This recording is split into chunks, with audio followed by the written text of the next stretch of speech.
Salut à tous et bienvenue dans cette nouvelle vidéo.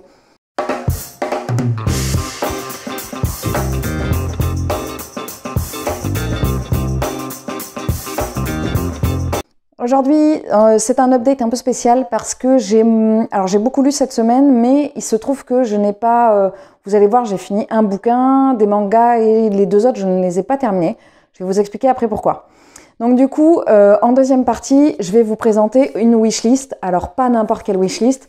Il se trouve que à Noël, j'ai eu un bon cadeau pour la Fnac et j'ai commencé à faire une petite sélection sur le site de la Fnac.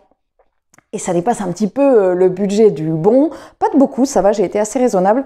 Mais je me suis dit que j'allais partager cette liste avec vous pour, si vous avez lu certains de ces bouquins, pour que vous me disiez un petit peu ce que vous en pensez. Ou certains de ces auteurs. Je vais commencer d'abord par les lectures de la semaine. Le premier livre que j'ai lu cette semaine, c'est Le flux et le reflux d'Agatha Christie chez Le Livre de Poche. Au départ, c'est un livre que j'avais acheté parce qu'il était pour le challenge Read Christie 2021 et c'était avec la sélection de Triple L de Mag, c'était pour le mois de... Pourquoi c'est tout flou? Pourquoi le livre est tout flou? J'ai essuyé la caméra, je ne sais pas si c'était la caméra ou si c'était ce livre qui est extrêmement flou. Bref, donc je disais, c'était la sélection de Triple L de Mag.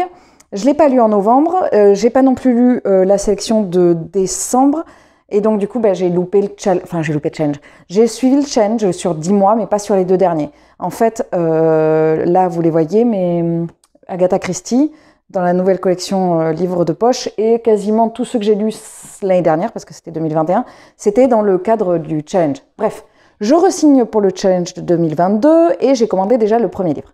Je reviens au flux et au reflux, qui est toujours flou. Mais c'est le livre qui est flou ou quoi? Quand je vais faire le montage, je vais être là, mais non, c'est pas du tout flou, je sais pas pourquoi j'ai dit ça. Bref, on va suivre une jeune femme qui s'appelle Rosaline et qui a qui a été mariée à Gordon, je crois qu'il s'appelle Gordon. Alors attention, l'accent de fou, Gordon Cload. Je sais pas du tout comment on dit en anglais. On va le dire à la française, Gordon Cload. Et donc elle était mariée, c'est une jeune femme, elle était mariée à cet homme d'un certain âge qu'elle avait rencontré juste avant qu'ils se marient d'ailleurs, et en fait, quand ils sont à Londres, George décède dans un bombardement du Blitz. Donc du coup, Rosaline décide de repartir vivre dans le village où il y a toute la famille de George, et évidemment, c'est pas vu d'un très bon œil, parce qu'en fait, cet homme avait un rapport très particulier avec les membres de sa famille, il était un réel soutien financier, et donc chacun vivait un peu sa vie en se disant de toute façon il y a oncle Georges qui va venir nous aider, et parce que lui aussi il montrait il n'y a pas de souci, lance-toi, je t'encourage et je t'aiderai financièrement. Bref, donc quand Rosaline hérite de tout, forcément, parce qu'il n'a pas eu le temps de refaire un testament juste après son mariage, entre le mariage et sa mort, la famille ne l'aime pas trop. Donc on va suivre Rosaline, voilà. Alors c'est une enquête, j'avais dit que j'arrêtais de dire voilà, j'ai dit ça dans mon vlog, vous ne l'avez pas vu encore. C'est une enquête d'Hercule Poirot, on voit Hercule Poirot tard et on le voit pas beaucoup, mais bon, moi ça me dérange pas parce que je sais que par exemple Triple L de Mag, elle adore Hercule Poirot, moi j'ai pas une attache particulière à cet enquêteur. J'adore de toute façon, voilà, j'adore Agatha Christie. Et c'est ça que m'a révélé ça me l'a pas révélé, mais disons que j'avais pas lu le livre d'Agatha Christie depuis un moment et ça m'avait manqué. Clairement, ça m'avait manqué, je m'en suis rendu compte à la lecture de celui-ci. Je l'ai lu je l'ai commencé un soir et je l'ai terminé le surlendemain matin, donc on va dire sur moins de 2 jours. Et même si ça fait 3 jours dans le temps, mais bon, on va dire 2 jours. Et c'est comme ça qu'en fait j'aime les lire, les Agatha Christie, c'est les prendre et essayer de les lire pas le plus vite possible, mais quasiment d'une traite. Comme ça, je ne m'y perds pas. Et voilà, j'ai adoré ce bouquin, j'adore l'écriture de cette autrice, la plume de cette autrice. Et c'est cool parce que je dois en être à une quinzaine, quelque chose comme ça. Ouais, celui-là, ça doit faire 15, quelque chose. Je sais pas, je vais regarder. 13, ça fait 13. Avec celui-ci, ça fait 13. Donc du coup, voilà, j'en ai pas lu des milliers. Non, d'ailleurs, il y en a même un que j'ai lu d'une autre édition. Mais bon, bref. Mais c'est clair et net que plus j'en lis et plus j'aime ça. C'est le seul livre que j'ai terminé. Après, j'ai lu des mangas. Dans les mangas que j'ai lus cette semaine, il y a le tome 3, je crois, oui, et le tome 4 de l'Atelier des Sorciers chez Pika Édition de Kamomi Shirahama. Alors, les couvertures sont très très jolies, les dos aussi. On suit toujours une jeune fille, pas une jeune femme, une jeune fille qui s'appelle Coco, qui a découvert le monde des sorciers un peu par hasard.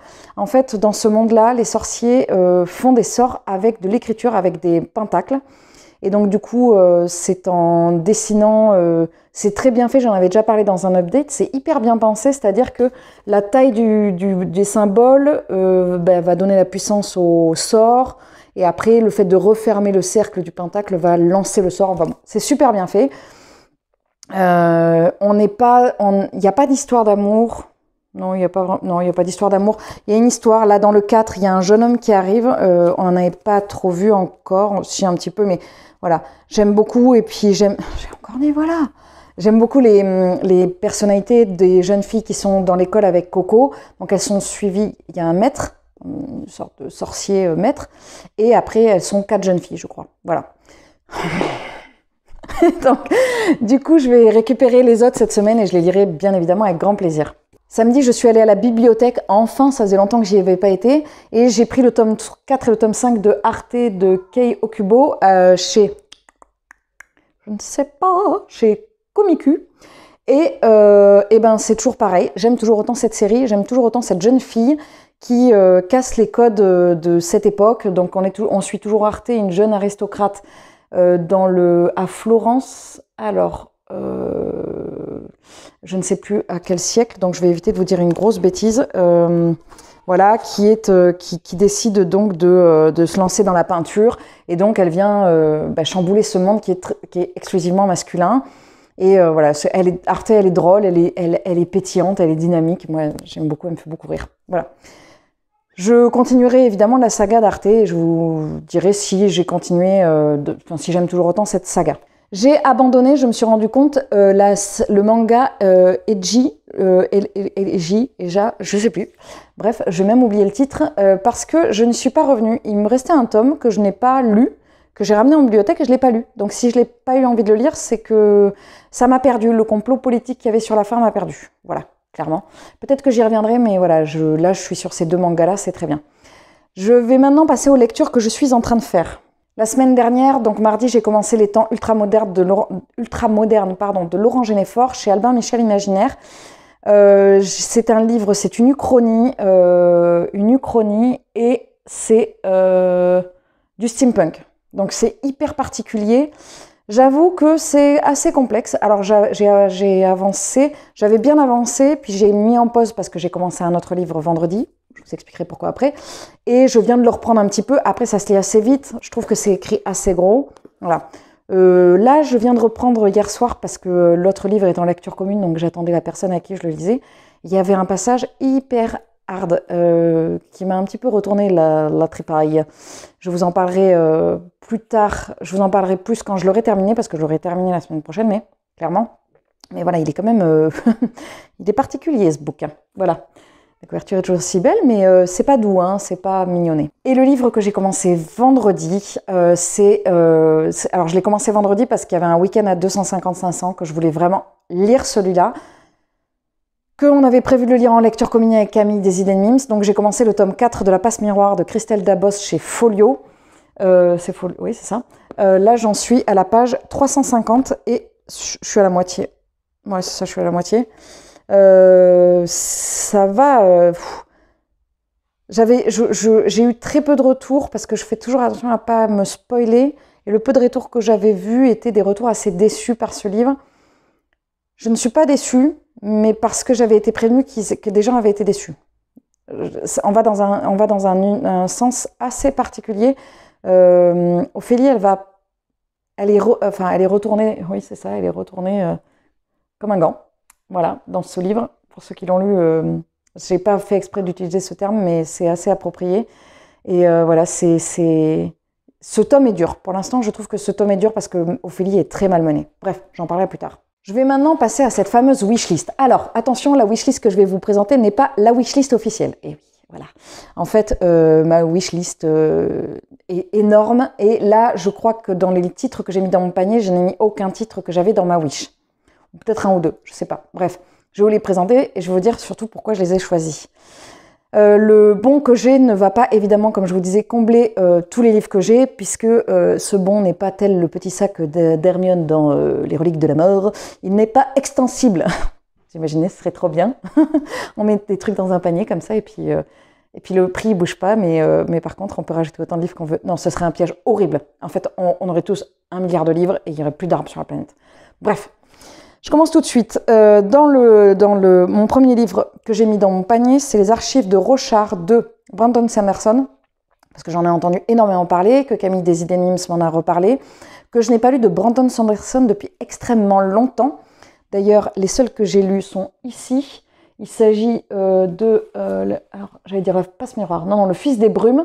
C'est un livre que j'avais présenté, une saga que j'avais présentée pour le mois de la fantaisie dans la vidéo de Steph de Piketty. D'ailleurs, ça avait été un énorme échec cette vidéo, je n'avais pas su résumer le livre. Et puis, il n'y a rien qui allait dans cette vidéo, je m'étais trompée dans le titre. La seule chose qui allait, c'était mes cheveux. Voilà. Par contre, ils étaient bien coiffés. Bref, j'ai très envie de relire du Brandon Sanderson. J'en ai un dans ma palle. Vous allez voir globalement que tous les livres que j'ai choisis, j'ai un livre de l'auteur dans ma palle. J'ai Elantris dans ma palle et que j'avais acheté pour le mois de la fantaisie, il était arrivé trop tard. Donc je le lirai certainement pour le mois de la fantaisie en avril. Mais j'ai quand même, voilà, les archives de Rochard, je pense que c'est un peu un classique. Donc j'ai très envie de le prendre. J'ai pris également un livre de texte de la série Kaamelott. J'ai pris, alors attention, accrochez-vous, j'ai pris le livre numéro 6, qui est en fait le livre numéro 3. C'est-à-dire que dans cette série, les saisons s'appellent des livres. Donc en fait, une saison livre, je me suis préparée à expliquer ça et je pense que je vais m'embrouiller. Une saison livre, fait 2 tomes, il y a 2 livres. Pour une saison livre, il y a 2 livres. Donc moi, j'ai les 2 livres du premier livre saison, les 2 livres de la deuxième saison livre et 1 livre de la saison livre. Vous avez suivi, j'ai 5 livres en tout, qui représentent 2 saisons et demie, 2 livres et demi. Voilà. Et donc du coup, j'ai adoré ces bouquins et pour moi, j'avais laissé tomber parce qu'à l'époque, quand je voulais acheter le 6e livre, il n'était pas en fait. Je le trouvais nulle part. Et en fait, l'autre jour, Steph de Piketty en a parlé et en fait, j'ai regardé sur le site de là où j'ai eu mon bon.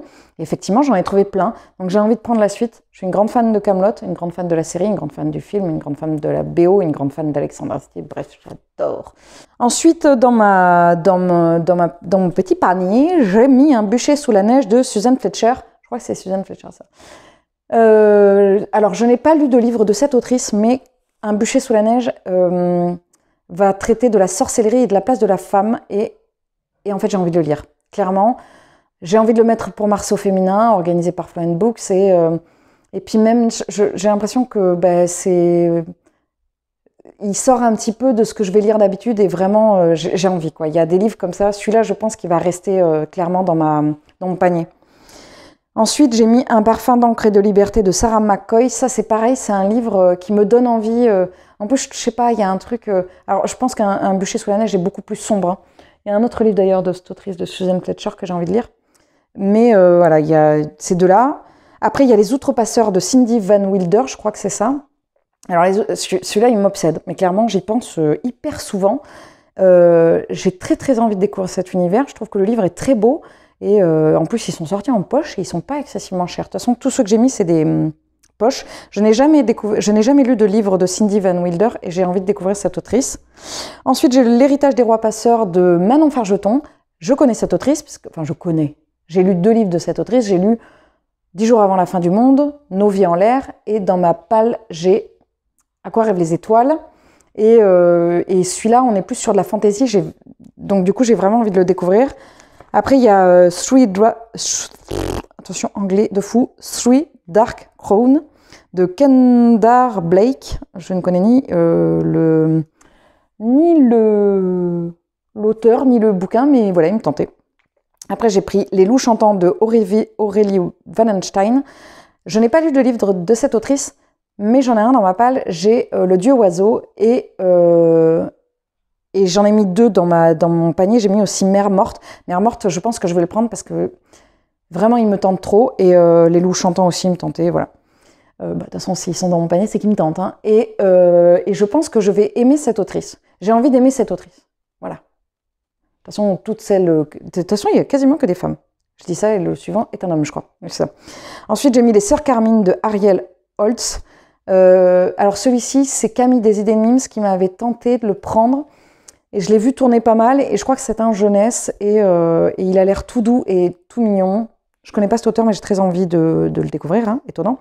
Les étoiles de noces Aide de Sophie Jomain. Bon, bah alors j'ai tellement aimé les étoiles brillent plus fort en hiver que j'ai envie de découvrir d'autres livres de cette autrice, et que je trouve sa plume très tendre, très douce.